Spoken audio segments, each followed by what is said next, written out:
তো আজকে তোমাদের শিক্ষাবিজ্ঞানের যে ডিএসসি পেপারের পরীক্ষা হলো, তো আজকে তোমরা সেই প্রশ্নগুলো দেখে নাও।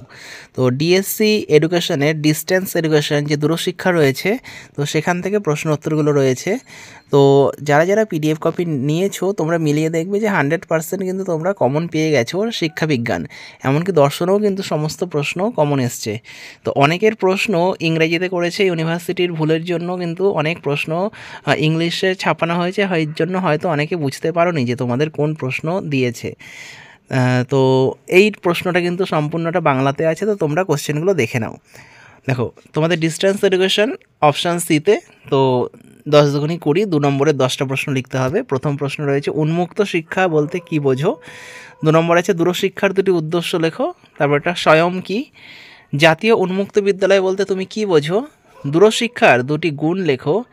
MOOC এর পূর্ণরূপ লেখো। দূরশিক্ষা কি।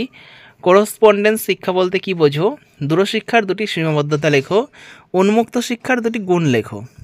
পরের প্রশ্ন আছে, দেখো ইগনুর দুটি বৈশিষ্ট্য লেখো। দূরশিক্ষার জন্য 2 ধরনের মাল্টিমিডিয়া ব্যবহার উল্লেখ করো। দূরশিক্ষা কেন ভালো।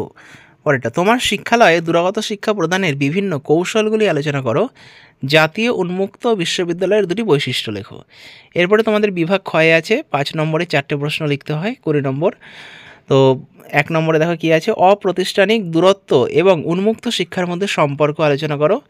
দূরশিক্ষার বৈশিষ্ট্য আলোচনা করো। উন্মুক্ত শিক্ষার উদ্দেশ্য বর্ণনা করো। উন্মুক্ত ও দূরশিক্ষার সংস্থাগুলিকে সংক্ষেপে আলোচনা করো। MOOC নিয়ে বিস্তারিত আলোচনা করো। ভারতে দূর ও উন্মুক্ত শিক্ষাকে শক্তিশালী করার জন্য গৃহীত ব্যবস্থাগুলি আলোচনা করো।